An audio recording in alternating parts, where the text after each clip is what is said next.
Hi, I'm Nicole Comella. I'm Allison Gustafson. And this is Ken Boxer Live on TVSB. Terry Ryken Realtor proudly presents Ken Boxer Live. From the American Riviera in Santa Barbara, California, it's Ken Boxer Live, Santa Barbara's one and only entertainment talk show. Let's welcome the host of the show, Ken Boxer. Thank you so very much. Another week. Thank you. I'm Ken Boxer, and this is Ken Boxer Live. I want to welcome you all back, and if you're just here joining us for the first time, welcome. We've got a great show for you tonight, but before we start the show, I'd like to again invite a guest I've been trying to get on the show for probably the last 2 months. So Ellen DeGeneres, look what we even have for you. We have a nice poster here, and Ellen, look, if you're watching, I know you might be channel surfing, you might see yourself. We want you here on our show, don't we, ladies and gentlemen? Yes, absolutely. Also, we'll put her down now. Let's see. Okay, sorry, Ellen. Okay. Next show that we're doing, I want to promote and let everyone know, we have an iconic actress who'll be joining us on our next program. I don't want you to miss her. Her name, Donna Pescow. You might remember her from the ABC network. I guess in the early 80s, she had her own situation comedy called Angie, but she also co-starred with John Travolta in, it's overused word iconic, but really, Saturday Night Fever. She co-starred with John Travolta, and she'll be with us on our next show. This will be really good. Now, tonight, we have two special guests. Joining us tonight is the director of Gustafson Dance. We have Allison Gustafson and her assistant director at Gustafson Dance, Nicole Comella. Both of them will be here in just a moment, so don't go away. We'll be back with Ken Boxer Live. Thank you. Ken Boxer Live is brought to you by the following sponsors. Palazzo Italian Restaurant, where people don't leave there hungry or thirsty. Gustafson Dance, meeting the highest standards in dance training. The Eagle Inn, a family-owned hotel near the beach in Santa Barbara. And now, back to our show.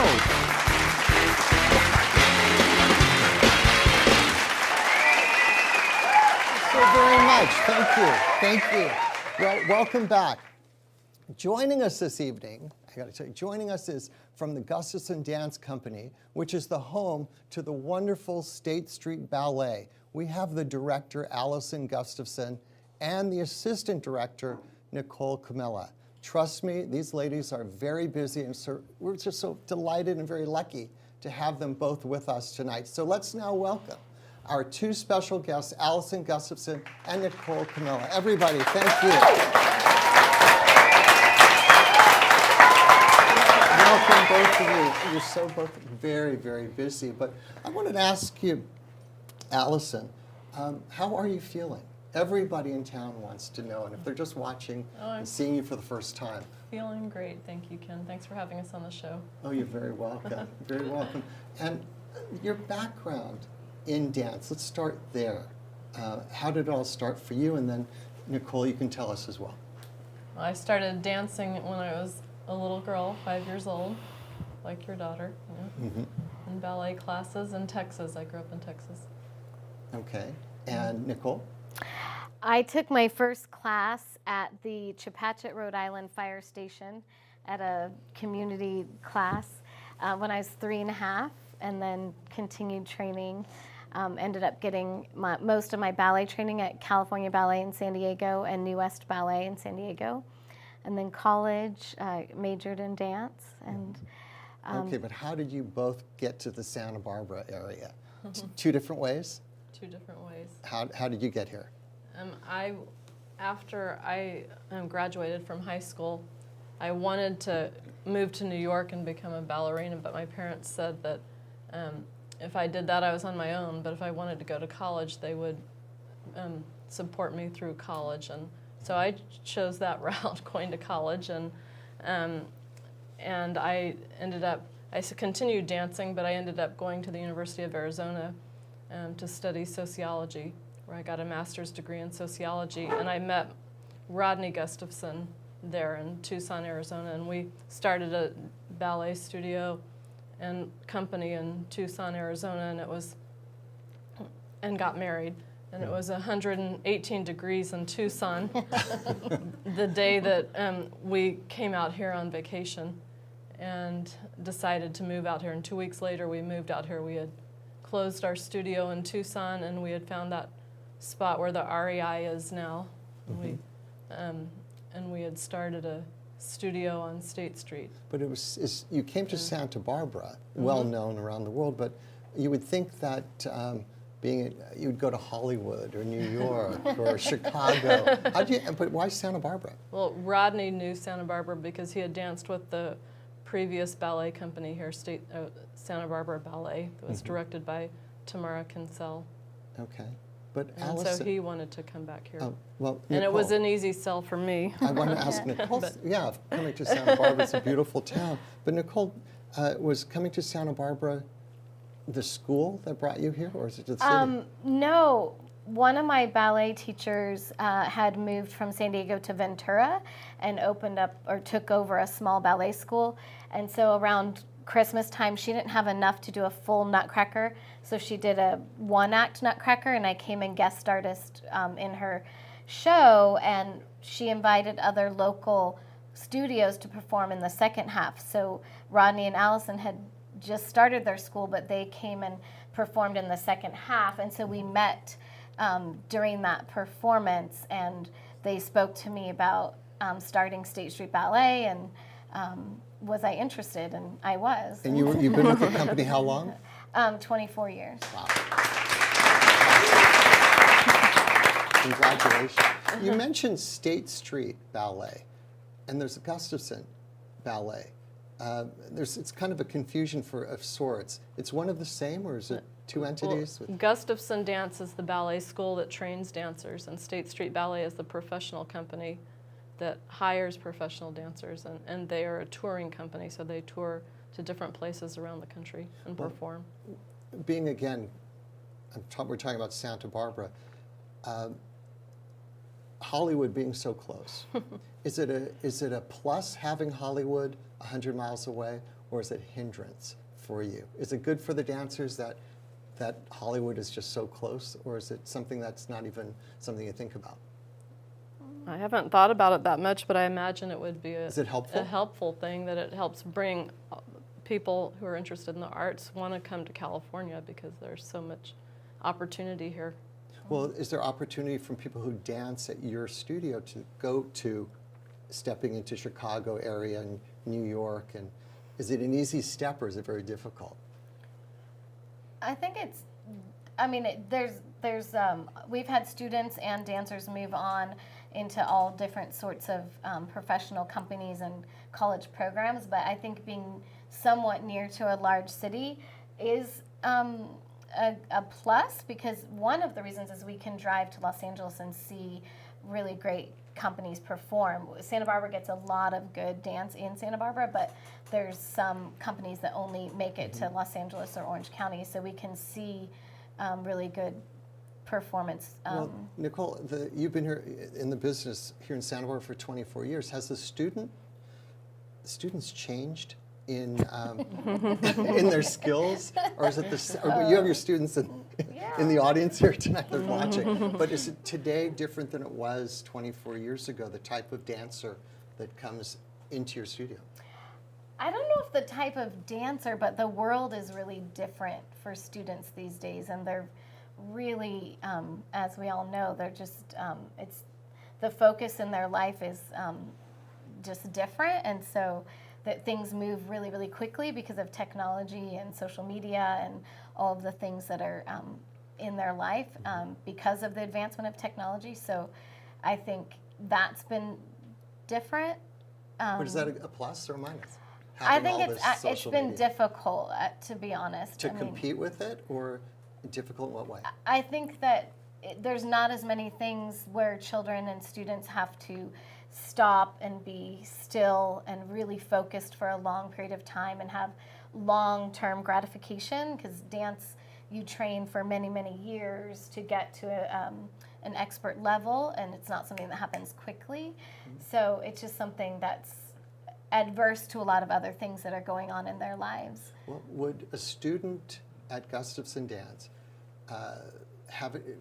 would the approach any different here in Santa Barbara than a big city like Chicago, New York, Miami? Or is it the same? The professional quality is the same? I think the quality you can get here in Santa Barbara is equal to bigger urban areas. And it's not, would you say it's more competitive or less competitive or the same? It's quite competitive here in Santa Barbara because there are a lot of different ballet schools. And we also compete not just with other ballet schools, but with the beach, with surfing and, and swimming Sure. and all kinds of outdoor activities that thrive here. What's in both of your minds, the biggest misconception about a ballet dancer? What is it that you think the general public doesn't know or is That they don't eat. they don't, Dancers like to eat. that they don't eat? Okay. And Allison, do you know, is there a misconception the general public has in your mind of the dancer? Well, I hear from the students who are in school that the boys in particular at school always, when they hear that the girls are dancers, they put their fingers up on their head and turn and twirl around. So that's what they think of dancers. They don't realize that they're athletes and that they're very strong.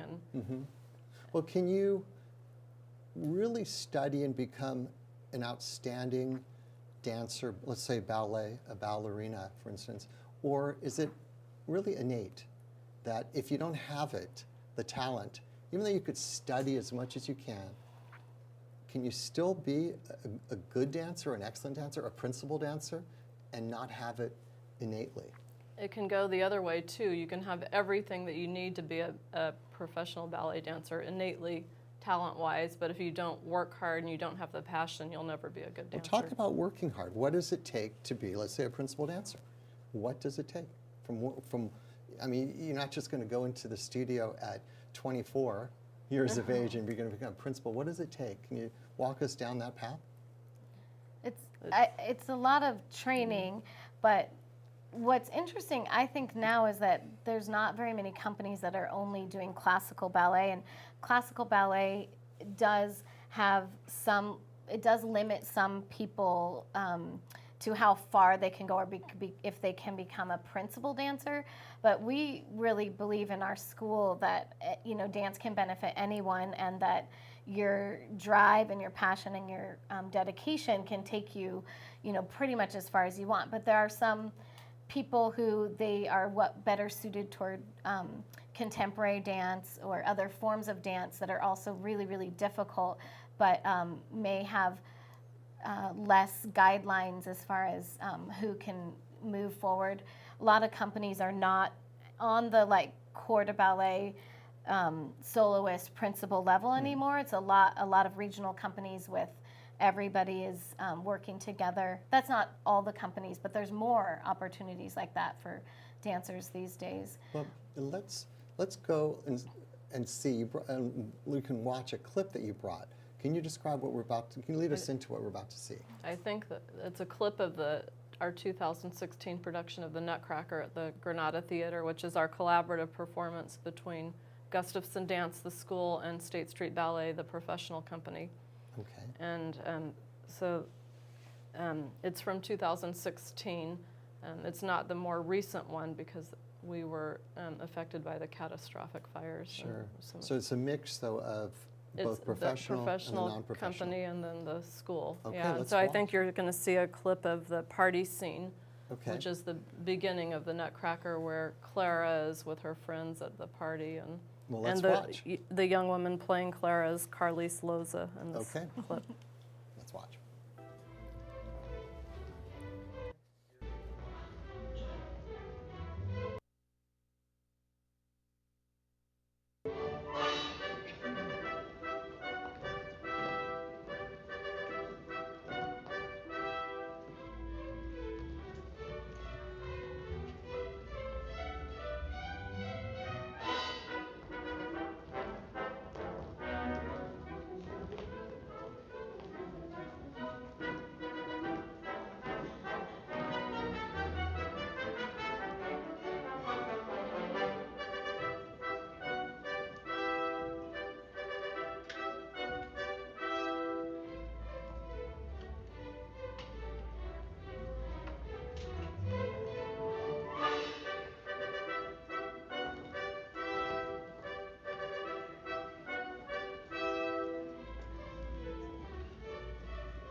Welcome back, everybody. I have to ask you, I saw you watching that clip, and you're kind of giggling as you watch. I have to ask, when you see that, is every show that you do on the Nutcracker every year exactly the same, or there's some differences in how you do the choreography? There's a little difference in every show that's done. There are always some updates to the choreography, but we were giggling because we were looking at one of the dancers. Rodney, who's the director of State Street Ballet, is very good at putting humor in the ballet, and he has a grandfather in there who's played by Sergei Domrachev, one of our longtime founding dancers, and he's hysterical. And anyone who's watched State Street Ballet is well familiar. I would know. So kind of like an esoterical kind of joke that only those in the know would know. Right. Yeah. And that was at the Granada Theater, and always plays at the Granada? That show? Every year, yes. Okay. And how do you decide every year what shows are going to be presented? Well, the school does the collaborative production with State Street Ballet of the Nutcracker every year. And then we also have an end of the year production for the school. And we have a few shows that we rotate over 3 or 4 years. And then we also have a pre-professional ballet company, like a junior company called the State Street Ballet Young Dancers, which is made up of students that are ages 12 to 18, and they also do a performance in March. Yeah. And Rudolph. And Rudolph. Yeah. And you know, my daughter's in your program. Yes, I And know. I've come to watch a few times, and I don't know how you do it, actually. I mean, those kids, you discipline them, and you take, you know, they just follow the direction, and they enjoy it very much. And what is the perfect age to begin a dancer? And is it different for boys and girls, or is it the same? I think students can begin at our studio, they begin as early as 2 years. Really? What can you do at 2? You can have fun, and you can develop an appreciation for dance and develop coordination and musicality. Why is it a misnomer then, a myth? Because I always thought that you don't want to start kids early because you always hear, oh, they're developing their muscles early, and you don't want to somehow. We don't really affect start them. professional ballet training until they're 8 or 9 years of age.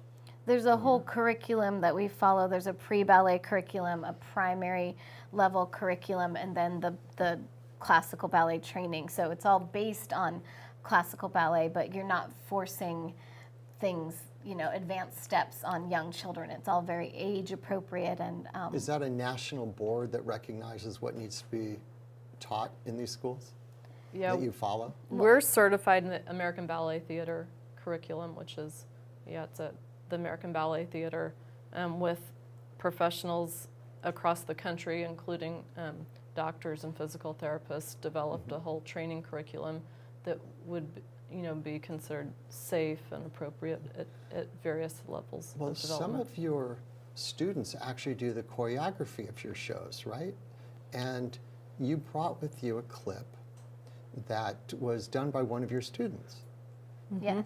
Can you tell us what this clip's about? Lead us into that. We did an emerging choreographer showcase in our studio in May. We had 13 student choreographers from the State Street Ballet Young Dancers group of students, and this one that was chosen to be shown today was Margaret Gobel. She was a senior, but she's only been dancing a couple of years, and she choreographed a really nice piece on the students who were in our apprentice level so junior high, young high school age students. Okay, well, let's watch this clip.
Allison and Nicole Comella are joining us this half hour. You've got to be proud when you see that. I was so proud.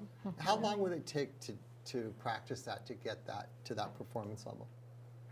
How long? How many To days? get that piece together. that piece together. What They would it had take? not enough time. They worked really hard, and they probably each had 4 to 5 rehearsals, each of the choreographers. So they probably put that together in less than 5 hours. That piece? Yeah. That's amazing. Right. That's amazing. Do you ever remember a time when dance wasn't in your being? Do you ever remember a time when you didn't have dance in your mind? No. Is that how long? What? I've never known anything but wanting to dance and be a dancer. Tell us, Allison and Nicole, we don't have a lot of time. What's your day like? What is your day like at the Gustafson Dance?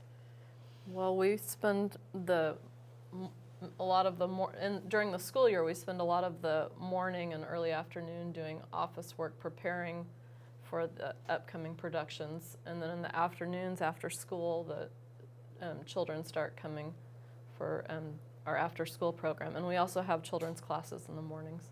And you mentioned the performances, the children's performances throughout the year. So it's not like they're just dancing in the studio. They're actually dancing for a purpose. They're actually in front of a live audience, Right. which is amazing. Yeah. When, as a parent, to see your kid up there. Nicole, but what about you? What's your day like? I mean, I see you running around, throughout the day. Similar. I do teach some pre-ballet in the mornings because I just love that age group. I love the pre-ballet. And then, we kind of try to take turns who stays late with the older dancers, and she works on Saturdays and I stay late on Tuesdays. And so we have long days, and we're managing teachers and dealing with parents, and we don't have an accounting department and an HR department. We do all that. So we're speaking busy. of parents, what would you say to a parent that has a youngster that would are considering dance, ballet, or you also do jazz and tap? How would you want to recruit them? What would if a parent's interested? What would you say? Well, ballet or dance, it's a wonderful activity to get children in because it's great for young students, children, and I have a daughter who's 19 now. It's great for them to be involved in an activity that they're passionate about, and all through school it gives them a focus of something outside of their academics that's rewarding, and I think our program has provided a really nice place for a lot of young women especially, that they feel like it's like another home where they come and they have a lot of friends, so it's a big part of their social group, and they work hard. They develop discipline that goes along with their academic studies. Well, what percentage, we only have about a minute left, what percentage, I know it goes by really quickly, what percentage make it to a principal dancer? We alluded to principal, we talked about it earlier, but of, let's say, 100 students that come to you, what percentage of 100 will actually make it to that level? One. Less than 1%. It's not, not all of them have that desire either, right? So I would say the ones that have the desire, a high percentage do, but some of them find that they have different desires at a certain point in their training. Yeah. But a lot of them then become great audience members or adult students and continue to appreciate the arts. Yeah. Well, we appreciate both of you coming here, taking the time from your busy schedules to be with us. Don't we, everybody? Yes. Thank you so very much. And we hope to see you again very soon. You come back, okay. Well, that's our show for tonight. So for our next show, actress Donna Pescal will be here, as I mentioned earlier. She starred in Saturday Night Fever. She should be a great show. You won't want to miss it. So for our guests, Allison Gustafson and Nicole Comella, and for our director, Nick Freddy, and the entire KBL crew, I'm Ken Boxer. Good night, everybody. And Ken Boxer Live is brought to you by the following sponsors. Terry Ryken, your broker with a personal touch for all your real estate needs. Gustafson Dance, meeting the highest standards in dance training. Giovanni's Pizza, the best pizza in Santa Barbara. The Lovin' Spoonful, yogurt at its finest. The Daily Grind, espresso, juice, and deli. Spud Nuts Donuts. Palazzo Italian Restaurant, where people don't leave there hungry or thirsty. The Eagle Inn, a family-owned hotel near the beach in Santa Barbara. Petrini's Family Restaurant. La Quinta Inn and Suites. Country Catering, Meat Market and Deli. Lito's Takeout. Jack's Bagels and Bistro. The Ken Boxer Live musical theme composed and arranged by Mr. Michael J. Leslie.